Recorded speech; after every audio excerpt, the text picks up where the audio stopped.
Graça e paz, queridos. Amém? Queridos, é uma alegria poder estar de volta à cidade de Niterói, ao bairro do Barreto, aqui no púlpito da Igreja Presbiteriana do Barreto, na companhia do Jefferson, da Isabela, dessa igreja querida. A gente, toda vez que vem aqui, fica muito feliz de poder ter um tempo com o Jefferson, com a Isabela. A Priscila, para quem ainda não conhece, está ali, né? Minha esposa, linda, abençoada. A gente está aqui tendo esses momentos maravilhosos com a família Alvarenga. Já curtimos uma praia hoje, porque chegamos, estava aquele temporal, e o pessoal falando que fazia muito tempo que não chovia assim aqui no Rio de Janeiro, Niterói, mas hoje deu aquele sol, a gente conseguiu pegar uma prainha, então foi uma alegria. E estou vendo que tem coisa nova, né? A igreja está diferente, houve toda uma reforma aqui, e a gente fica muito feliz com tudo aquilo que Deus está fazendo, né? Na igreja, nos projetos da igreja, e certamente aquilo que Deus está fazendo no coração dessa igreja. A gente sabe que o Senhor tem abençoado essa comunidade, o Espírito Santo de Deus tem tratado os corações, e nós louvamos a Deus por isso. E quando você estiver passando pela região da Grande São Paulo, Bragança Paulista fica ali a 70 quilômetros, sentido interior, vai lá conhecer a nossa igreja, conhecer a nossa cidade, você será muito bem-vindo. Amém? Queridos, eu quero convidar você para a gente refletir nessa noite na palavra de Deus, a carta do apóstolo Paulo aos Romanos, capítulo 8.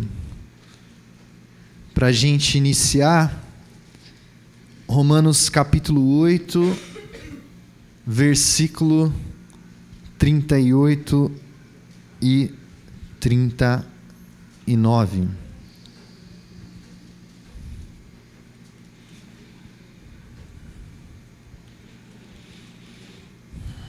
Romanos 8, 38 e 39. Diz assim: porque eu estou bem certo de que nem a morte, nem a vida, nem os anjos, nem os principados, nem as coisas do presente, nem do porvir, nem os poderes, nem a altura, nem a profundidade, nem qualquer outra criatura poderá separar-nos do amor de Deus que está em Cristo Jesus, nosso Senhor. Amém? Irmãos, para a gente pensar hoje sobre o amor de Deus, eu queria primeiro começar com uma pergunta bem pessoal para você. Se a gente pudesse, não dá tempo, mas se a gente pudesse abrir o confessionário aqui, e se a gente pudesse falar de algo que está se passando conosco, seria interessante a gente poder ouvir as histórias. Eu queria te perguntar como é que tem sido as suas noites de sono. Como é que tem sido recentemente para você dormir? Nós lemos o Salmo aqui no comecinho da liturgia: em paz me deito e logo pego no sono, porque só Tu, Senhor, me fazes repousar em segurança. Mas será que tem sido assim mesmo? Se a gente pudesse ter um tempo aqui, cada um falar como é que tem sido as suas últimas noites. Será que realmente você tem conseguido deitar e descansar no seu travesseiro e ter uma noite de paz e tranquila e acordar revigorado nesta confiança de que Deus cuidou de você e que Deus vai cuidar do seu dia? A pergunta é: o que tem mantido você acordado? O que é, afinal, que está mantendo você acordado durante estas últimas madrugadas, durante essas últimas noites? E nós sabemos que podem ser muitos os motivos que nos mantêm acordados. Talvez seja preocupações suas em relação ao seu trabalho, a coisas que estão acontecendo na sua carreira profissional, na sua vida profissional, situações diversas que têm deixado você bastante angustiado e preocupado. Quem sabe são os problemas com os seus filhos, com a educação dos seus filhos, com os seus filhos crescendo, e você não está sabendo muito bem como lidar com isso e com as coisas novas que estão surgindo. Quem é jovem aqui está na faculdade? Quem está na faculdade aí? Reta final, trabalhos e trabalhos para serem feitos. Talvez sejam os trabalhos, o TCC para quem está no último ano, apresentar perante a banca, e isso tem deixado você noites acordados, preocupados, será que eu vou dar conta disso? Para nós pastores, quando vai chegando, parece que o Jefferson saiu de férias, né? Então tá revigorado. Mas eu sempre tiro férias no finalzinho do ano, comecinho do ano. Quando vai chegando novembrão, assim, você já está naquela de Senhor, dá graça para terminar o ano, para fechar tudo. E a gente fica bastante preocupado. Bom, eu queria abrir o coração um pouquinho só, contar uma coisa que aconteceu uns anos atrás. Há uns anos atrás, eu principalmente, estava com muita dificuldade para dormir. Muita dificuldade para dormir. Mas, queridos, sabe o que estava acontecendo? Não era nenhum problema no casamento, não era nenhum problema na igreja, não era nada a ver com saúde, com situação financeira. Eu não estava dormindo por causa de gato. Gatos. Benditos gatos. A gente estava morando numa casa bem no centro de Bragança Paulista, um casarão, na verdade, e tinha uma gatinha que queria morar lá em casa. E ela ficava lá rodeando a casa, rodeando. Um dia a gente foi para o culto, deixou a porta aberta. Quando eu cheguei do culto, ela estava dentro de casa, dormindo no meu sofá, a bendita da gata. Que coisa. E o que acontecia? Ela ficava atraindo os machos lá, durante a noite. E os machos iam lá namorar com ela. Rapaz, era uma barulheira. Eu não sabia mais o que fazer. E aí eu tive uma ideia brilhante. Falei, amor, eu não aguento mais, cara. Sabe o que eu vou fazer? Eu fui lá para a varanda e comecei a latir igual cachorro. Para ver se os gatos... É sério isso. Seria cômico se não fosse trágico. Um pastor presbiteriano, respeitado, teologia reformada, na varanda de casa latindo na madrugada, para ver se os gatos iam embora, rapaz. Eu consegui dar uma solução, mas eu não posso contar porque pode ser que eu seja preso. Brincadeira. Não. Mas a gente conseguiu resolver o problema. A gatinha, ela deu cria. Foi uma história longa. Depois, quando eu voltar, eu termino de contar essa história. Ela deu cria dentro da garagem. Foi uma loucura. Mas enfim, brincadeiras à parte. Eu queria que você realmente agora trouxesse na sua mente, no seu coração, o que é que está deixando você acordado? Pense nisso. Fala no seu coração, Senhor, é o problema com os meus filhos. Fala com Deus agora. Senhor, é a relação com o meu trabalho. Senhor, é o meu casamento. Coloca isso diante de Deus. No final a gente vai orar por isso. Mas traga no seu coração. O que é que está mantendo você acordado nestas últimas noites? Porque, irmãos, de fato, nós vivemos numa sociedade cada vez mais atribulada, angustiada, sobrecarregada e cheia de ansiedade, de peso no seu coração e na sua alma. E essa é uma realidade que afeta principalmente vocês de cidade grande. E a ironia é que a nossa geração é uma geração cada vez mais rica comparada às 3 décadas atrás. Nós somos uma geração que tem maior acesso à tecnologia, a nossa renda cresceu, a gente tem acesso a confortos, nós estamos mais ricos, vivemos uma vida mais confortável, mas nós somos uma sociedade cada vez mais estressada, cada vez mais sobrecarregada. Uma estatística, uma pesquisa, né? Isso saiu na matéria no Estadão, no dia 23 de fevereiro de 2017, diz: o Brasil é o país com maior taxa de pessoas com transtorno de ansiedade no mundo e o 5º em casos de depressão. E segundo as estimativas da Organização Mundial de Saúde, 9,3% dos brasileiros têm algum transtorno de ansiedade e a depressão afeta 5,8% da população. E pesam nesse cenário, como eu bem já falei, segundo os especialistas, os fatores socioeconômicos, pobreza, desemprego, e o ambiente do estilo de vida, principalmente em cidades grandes, como Rio de Janeiro, como Niterói. Violência, trânsito, todos esses fatores que acabam sobrecarregando mais ainda a nossa vida, trazendo preocupação.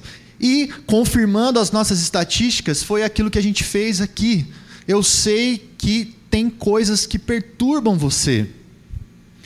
E eu sei que facilmente a nossa mente, você que está aqui nesse culto, você que veio adorar a Deus, você que veio ter essa experiência com Jesus nessa noite, facilmente, de repente, a nossa mente, os nossos pensamentos são dominados por essas ansiedades, essas preocupações.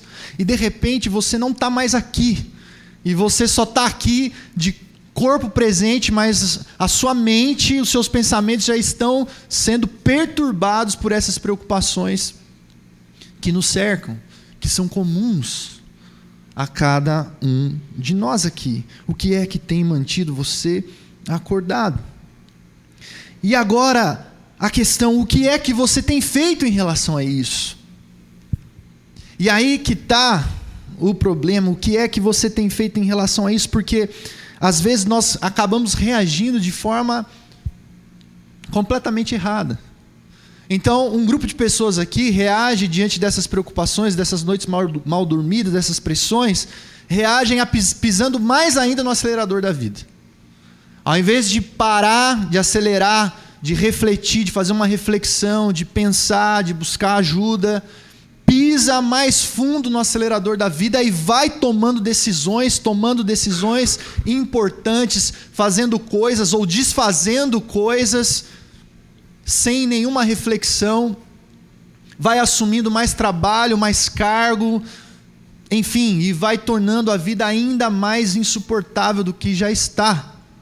Talvez você esteja nesse grupo de pessoas que pisa mais fundo no acelerador, que toma decisões importantes sem refletir e vai piorando a sua situação. Há um outro grupo de pessoas, e isso é muito comum, porque nós estamos inseridos numa sociedade de consumo, né? E a proposta é, tá bom, dá uma aliviada no estresse, dá uma aliviada no que você está sentindo, é só fazer uma comprinha, é só ir no shopping, né? Compra um tablet novo, compra um celular novo, um iPhone, aí você vai ficar bem, vai passar essa angústia, vai dar tudo certo, você vai se sentir confortado. Só que aí a fatura chega do cartão e aí a dor de cabeça aumenta mais ainda, aí você fica mais tempo sem dormir agora porque você tem que pagar mais uma conta. Então a questão é o que você faz em relação a isso, e aí é que nós queremos falar. A verdade, queridos, é que só Deus tem uma resposta para a nossa inquietação. É só Deus que realmente pode dar um caminho, um jeito para que a gente possa conduzir a nossa vida de uma forma mais equilibrada, de uma forma mais correta. E nós vamos olhar para esse capítulo lindíssimo de Romanos capítulo 8 e ver como que Deus então dá uma resposta para a minha vida, para a sua vida. Eu queria falar também de algo muito comum que eu tenho lidado, dos medos que são comuns a nós, das preocupações que nos mantêm acordado, que é o seguinte, e isso eu tenho lidado muito na minha comunidade, coisa que perturba o coração das pessoas. Medo do futuro. Medo do que vai acontecer. Porque a grande questão comigo e com você, queridos, é para onde a minha vida está indo afinal? O que será do meu amanhã? O que será do meu futuro? Será que o meu futuro será do jeito que eu espero? Isso tem mantido um monte de gente lá na minha igreja acordado. Noites e noites sem dormir. Será que o meu futuro será do jeito que eu espero? Será do jeito que eu estou imaginando? Para ilustrar essa questão, queridos, eu não sei quantos aqui, você que como eu, nasceu nos anos 80, viveu a adolescência nos anos 90, teve um filminho que marcou a nossa época, marcou a sessão da tarde, que era um filminho que chamava De Volta para o Futuro. Quem assistiu aqui? Opa, o pessoalzinho aí dos anos 2000 tem que ir no YouTube para poder ver. De Volta para o Futuro, teve 1, 2, 3, né? Então esse filme a gente assistiu várias vezes, era um filmaço, um clássico da sessão da tarde.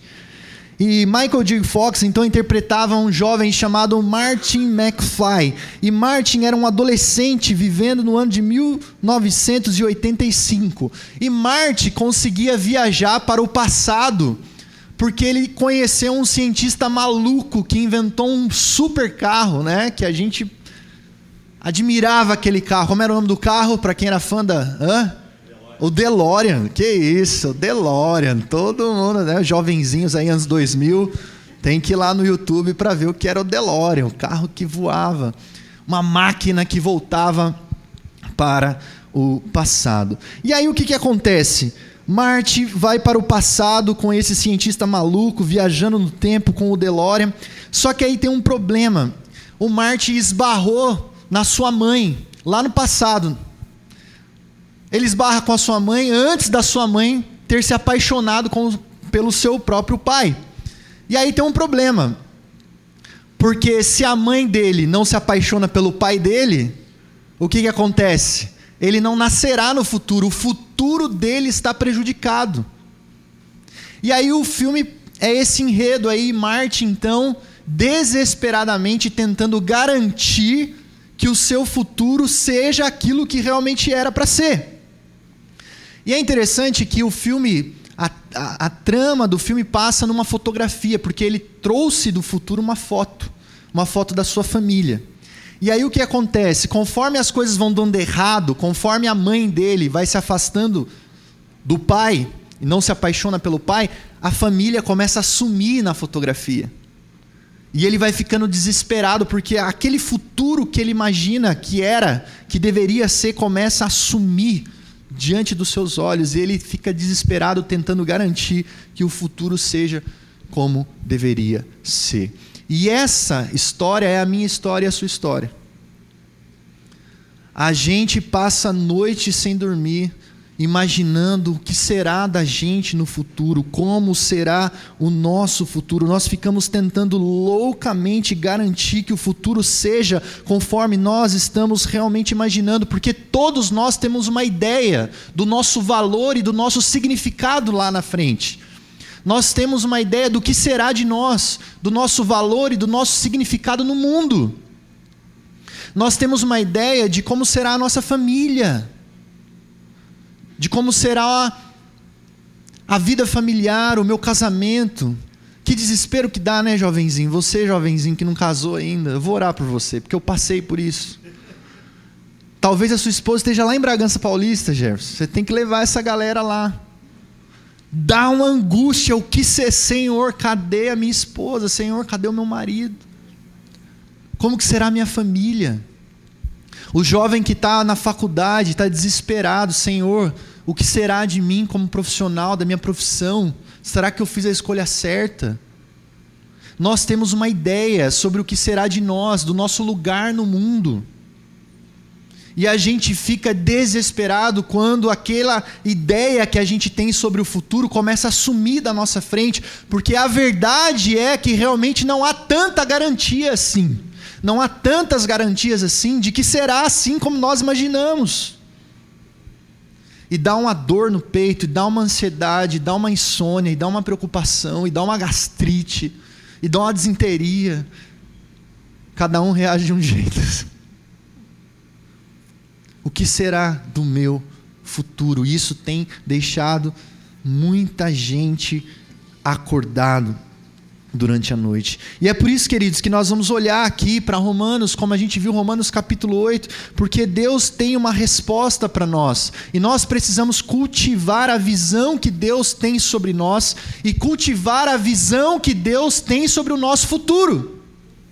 Então você vai cultivar a visão correta que Deus tem sobre você, e você vai cultivar a visão correta que Deus tem sobre o seu futuro. E é essa resposta que vai apaziguar a minha alma, que vai apaziguar o seu coração, e que vai fazer você realmente colocar a cabeça no travesseiro e dormir em paz, conforme o salmista no Salmo de número 4. Então, queridos, nós lemos aqui o finalzinho do capítulo 8, e esse, sem dúvida, é um dos capítulos mais apreciados das Escrituras, conhecido, e é um capítulo realmente poderoso, onde o Evangelho é colocado de forma clara para mim e para você, e nós deveríamos realmente sempre voltar para o capítulo 8 de Romanos e guardar com carinho nos nossos corações, porque é olhando para ele e alimentando o que Deus fala aqui, a nossa alma, que a gente realmente cultiva uma visão correta sobre a visão que Deus tem de nós e a visão do futuro que Deus tem para nós. E o apóstolo Paulo, queridos, neste capítulo, ele tenta mostrar para nós, e ele quer dizer para nós que conhecemos a Cristo, nós que recebemos o Espírito Santo de Deus, de que nós podemos ter a absoluta certeza da nossa salvação eterna. E que nós podemos ter a absoluta certeza de que estamos guardados e protegidos pelo amor de Deus. John Stott, comentando Romanos capítulo 8, ele fala que realmente este é o tema central do capítulo 8, a segurança do crente, a segurança do cristão.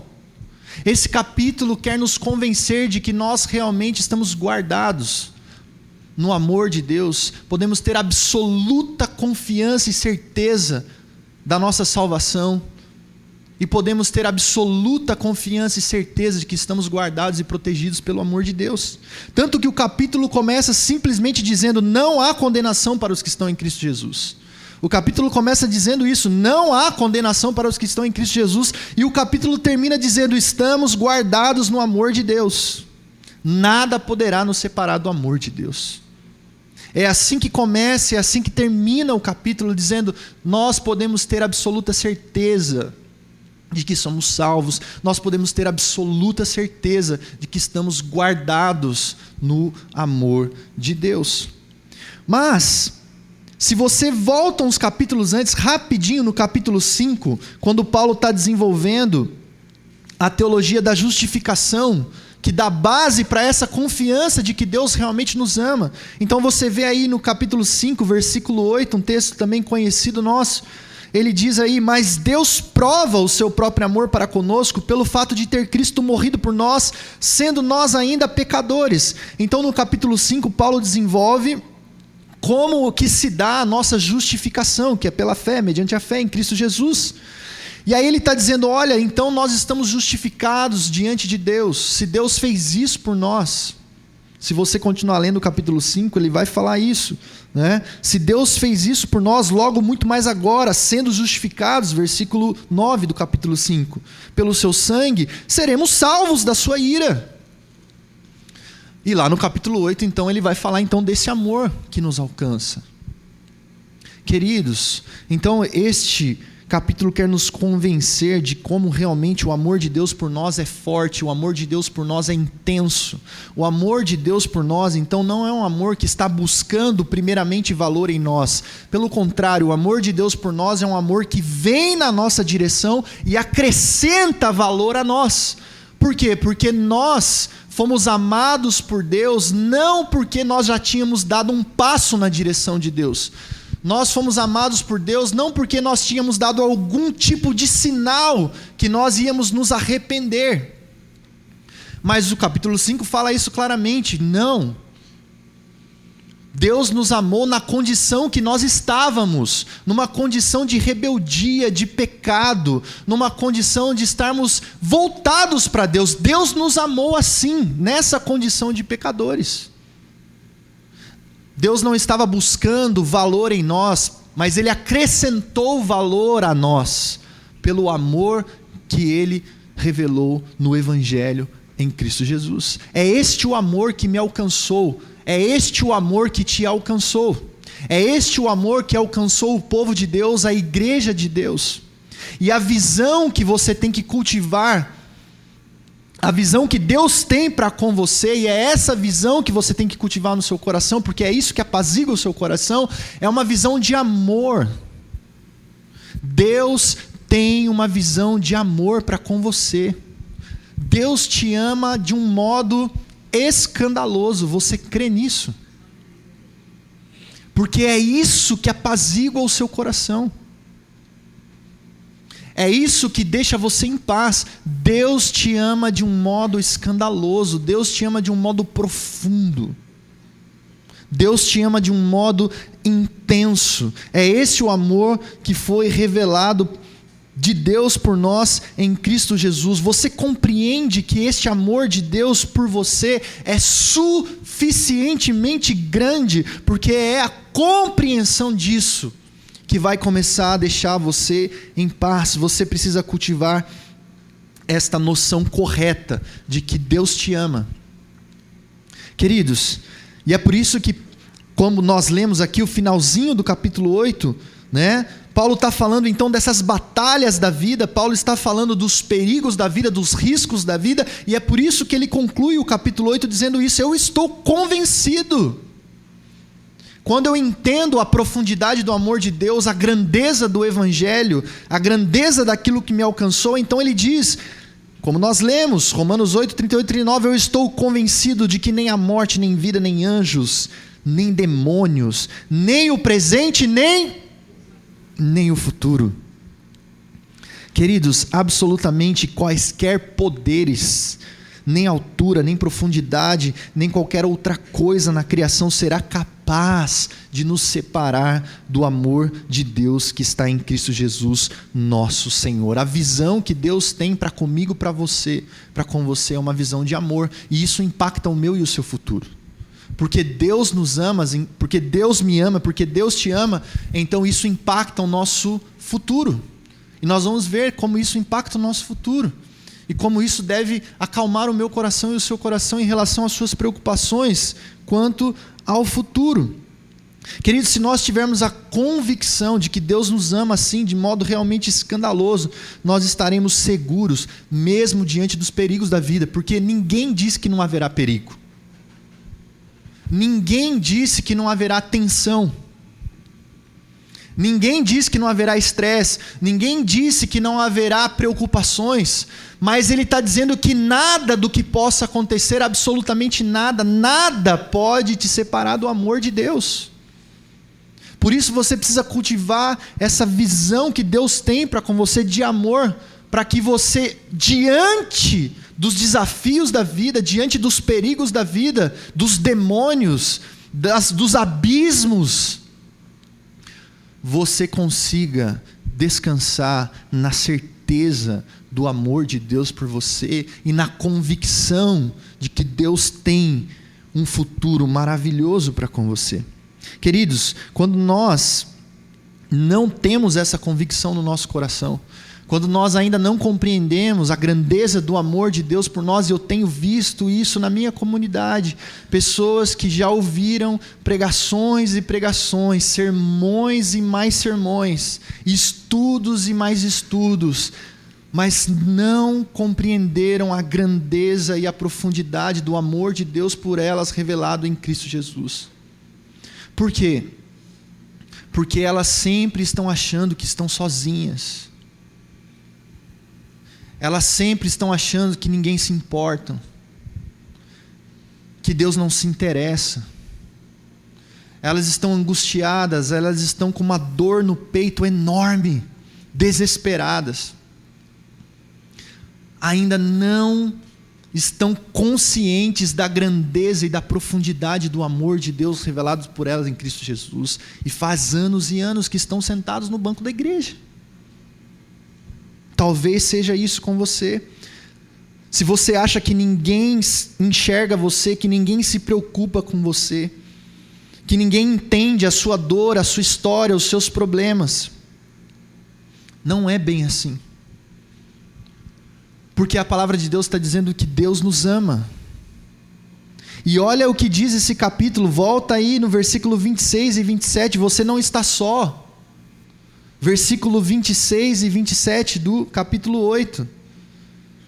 Capítulo 8, versículo 26 e 27.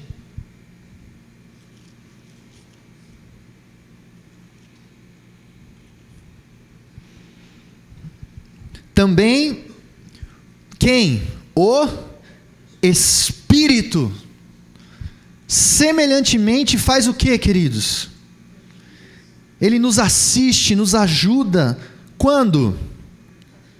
Quando que Ele faz isso? Quando estamos fracos, porque não sabemos nem sequer como orar como convém, mas o mesmo Espírito intercede por nós sobremaneira com gemidos inexprimíveis. Queridos, o Espírito Santo de Deus está conosco, intercedendo por nós.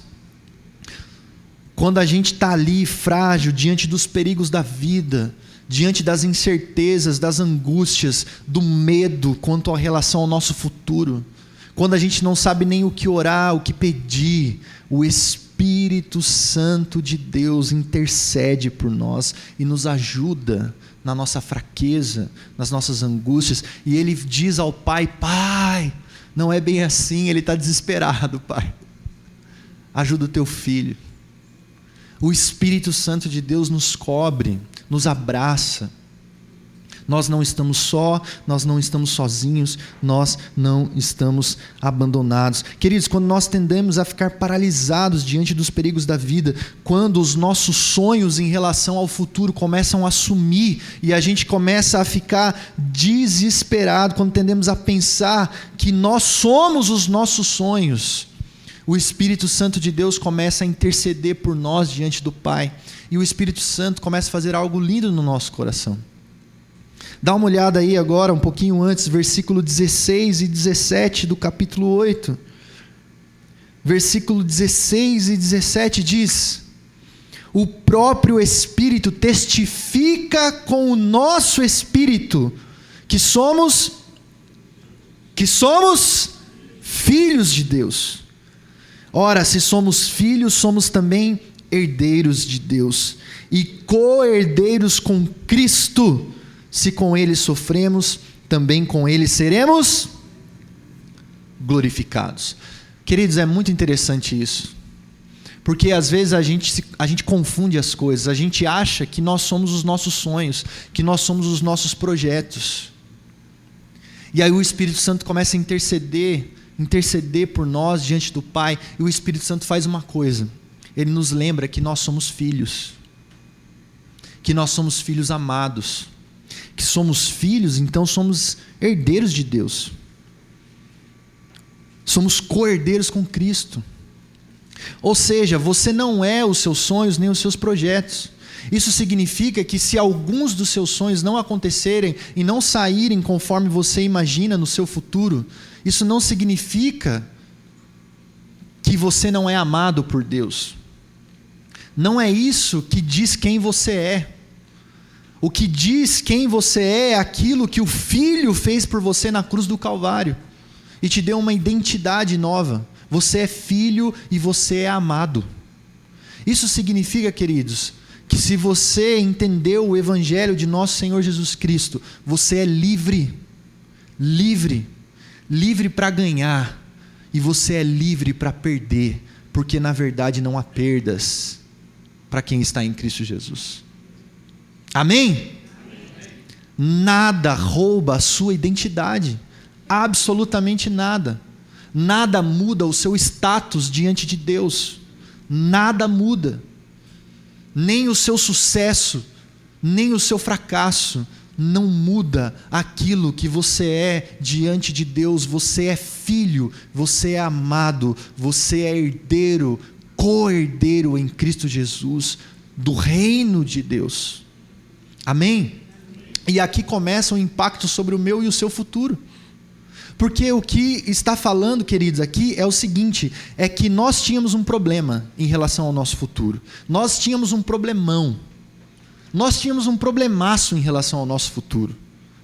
E o problema que nós tínhamos em relação ao nosso futuro, queridos, não tinha nada a ver com sucesso profissional.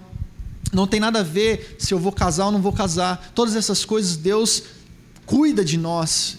E Deus está disposto a nos ajudar nisso também, como a gente vai ver. Mas tinha algo que era um grande problema em relação ao nosso futuro. E o problema era o seguinte: você estava destinado à ira e ao inferno. Esse era o seu problema. Sabe qual era o problema nosso em relação ao nosso futuro? É que a gente ia passar uma eternidade numa condenação de ira diante de Deus. E nós não tínhamos solução nenhuma para esse problema. Nós não podíamos fazer absolutamente nada em relação a isso. Nós estávamos condenados por causa da nossa rebeldia e do nosso pecado. Esse era o nosso verdadeiro problema em relação ao nosso futuro. O nosso futuro eterno estava totalmente prejudicado. E o Evangelho vem dizer para mim e para você que esta situação foi alterada. E foi alterada porque Deus assim o fez, porque Ele te amou em Cristo Jesus, e Ele te justificou em Cristo Jesus, e Ele fez isso derramando sangue precioso, porque Ele te ama, porque Ele me ama, e Ele te fez filho, Ele te fez amado, e Ele te fez herdeiro de Deus e co-herdeiro com Cristo. Ele alterou a sua condição, e Ele mudou a sua realidade eterna. Amém. O seu futuro eterno estava totalmente prejudicado. E Deus, porque nos ama, mudou esta realidade, mudou a nossa condição. Então, nós podemos ter paz, Romanos 5, por causa disso. Porque nós sabemos o que nos espera. Nós sabemos do nosso futuro eterno. O nosso futuro eterno é de glorificação.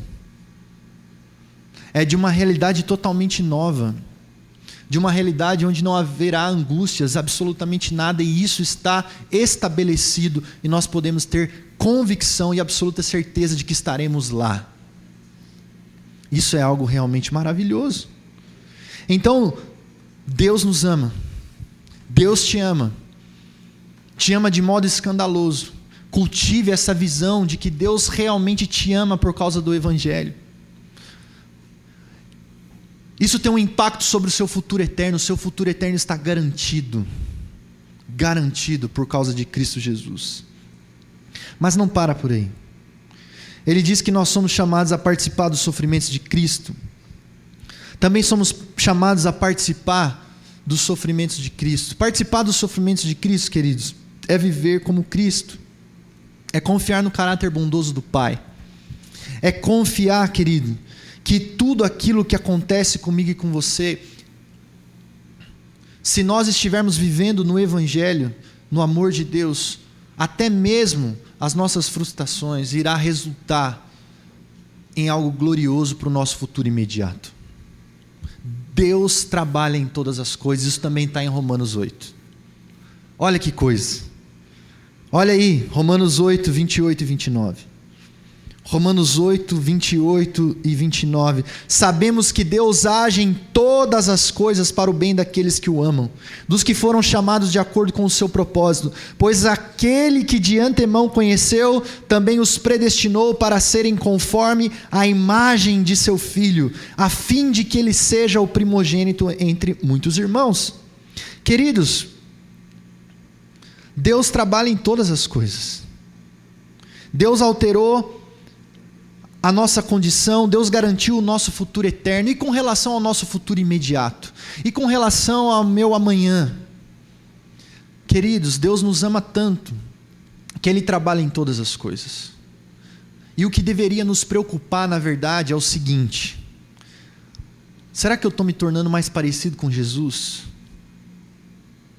Será que esses planos que não deram certo, que eu imagino que não deu certo, como isso me levou a me tornar mais parecido com Jesus? Porque essa é a preocupação de Deus com o seu futuro imediato. Essa é a verdadeira preocupação de Deus com o seu futuro imediato. Queridos, como todas essas coisas que estão passando por você, e que você está passando por elas, Deus está trabalhando nisso para te tornar mais parecido com Cristo. Porque se isso estiver acontecendo, então você estará vivendo dentro de uma vontade maravilhosa do Pai para você.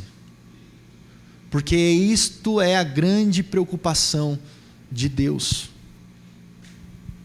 E eu fico muito feliz porque eu tenho encontrado pessoas como o Jefferson, como a Isabela, que são meus amigos, que eu amo e que eu quero o bem deles. E eu sei que eles têm planos, como todos vocês.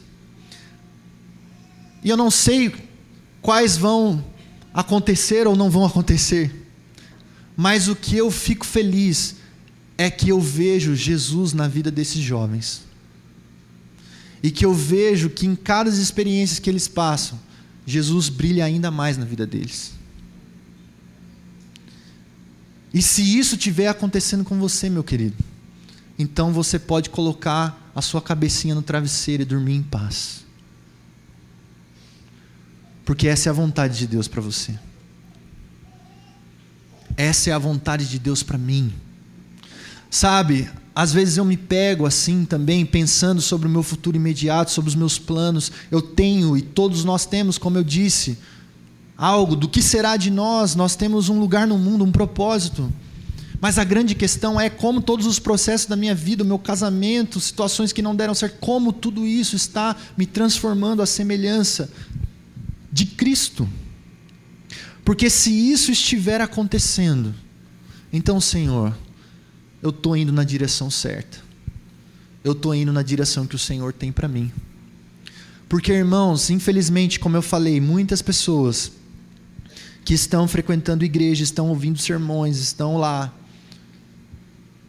a vida está passando e elas não estão se tornando mais parecidas com Jesus, mas elas estão ficando cada vez mais amargas, elas estão ficando cada vez mais frustradas, elas estão ficando cada vez mais revoltadas, elas estão se fechando cada vez mais em si mesmas e elas estão morrendo na dureza dos seus corações e não estão brilhando, e Jesus não está brilhando na vida dessas pessoas.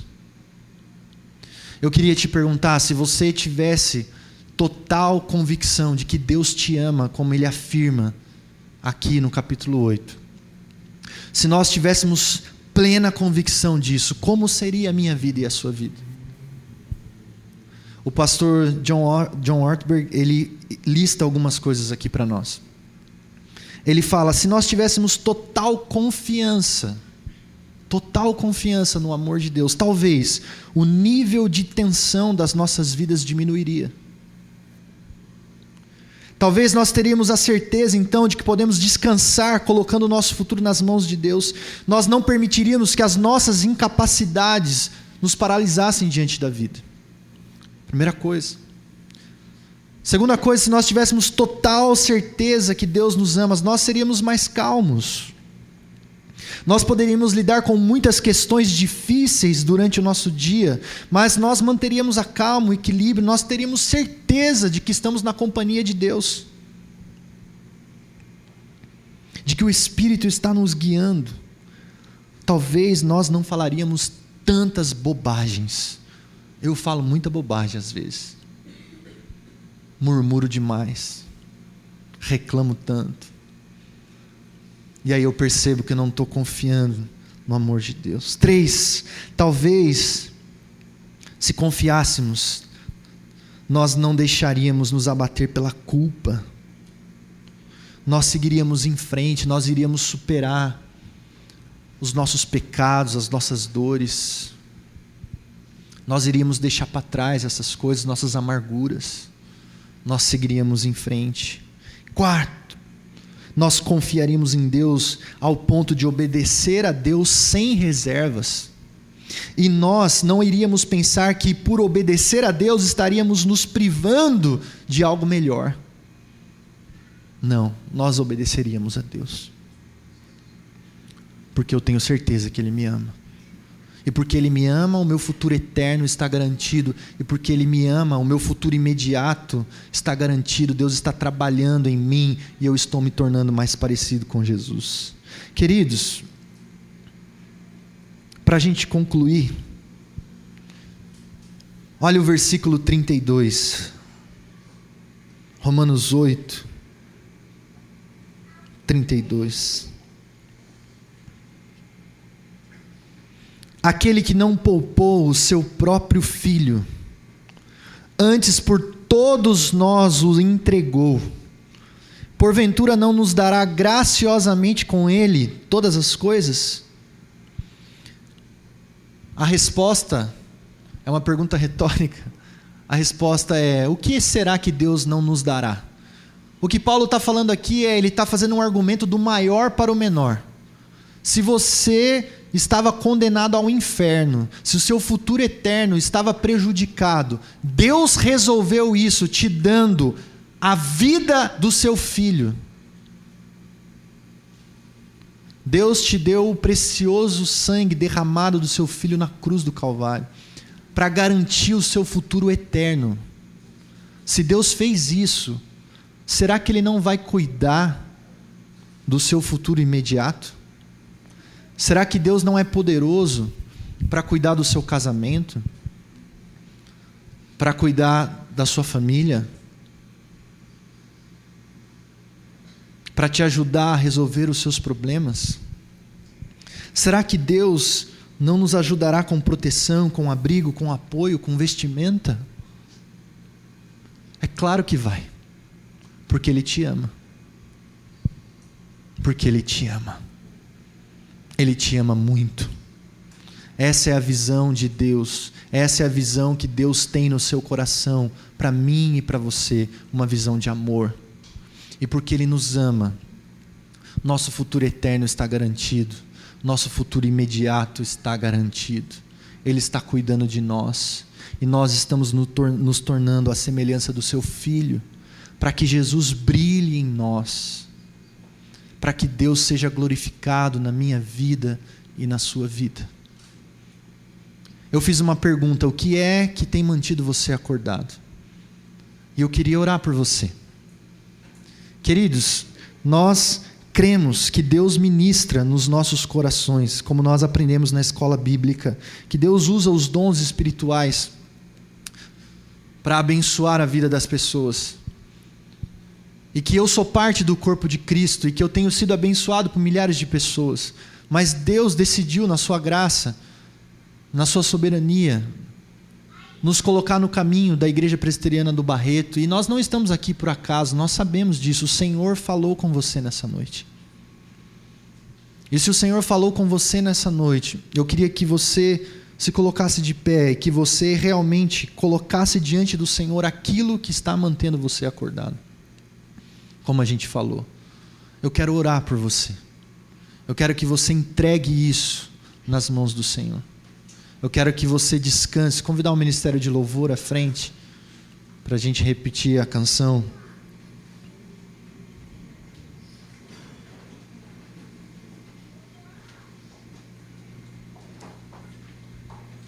Aleluia, te louvo. Eu quero orar por você. És a minha rocha, minha segurança, meus lábios sempre.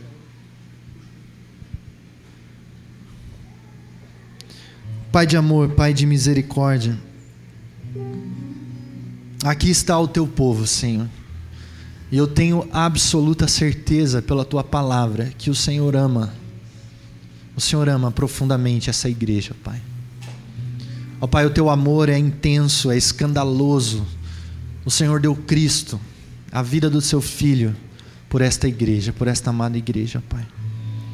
Ó Senhor, e há pessoas aqui sofrendo com uma dor no peito, uma ansiedade imensa, com medos. Ó Pai, em nome de Jesus, pela tua palavra, pelo teu Espírito, Senhor, que trabalha em nós, convence os nossos corações, ó Pai, de que somos amados por Ti, Senhor. Ó Pai, de que somos guardados no Teu amor, ó Pai. Ó Deus, arranca do nosso peito o medo, a dor, a ansiedade, a angústia, Senhor. Ó Deus, visita o coração do meu irmão, da minha irmã, que faz parte, ó Pai, deste grande projeto do reino de Deus, Senhor, para que não fiquem paralisados, Senhor, para que não se acovardem diante dos abismos da vida, Senhor, mas que, confiados no Teu amor, na Tua graça, Senhor, sigam em frente, ó Pai, rompendo, Senhor, crendo que o Senhor está guardando cada vida aqui, ó Pai. Ó Pai, em nome de Jesus, pessoas que estão orando há anos, Senhor, ó Deus, dá a consciência de que são filhos amados do Senhor, ó Pai, de que talvez a resposta que esperem, ó Pai, não quer dizer absolutamente nada, mas o Teu Espírito confirma que somos amados, que somos filhos, Senhor, que nada vai mudar isso, ó Pai. Dá a Tua graça para esta igreja amada, querida, Senhor, que luta numa sociedade difícil, numa cidade difícil, mas que estão aqui, ó Pai, buscando em Ti graça, força, refrigério, ó Pai. Abençoa os meus amados irmãos, ó Pai. Abençoa o conselho dessa igreja, os presbíteros, os diáconos, os líderes de ministério, Senhor. Ó Pai, renova a força desses amados irmãos, que essa igreja siga em frente, ó Pai. Que alcance vidas para Ti, Senhor. Que Jesus brilhe nos corações aqui, ó Pai. Que sejamos mais parecidos com Cristo, Senhor. Ó Deus, apazigua a nossa alma, o nosso coração. Em nome de Jesus. Amém.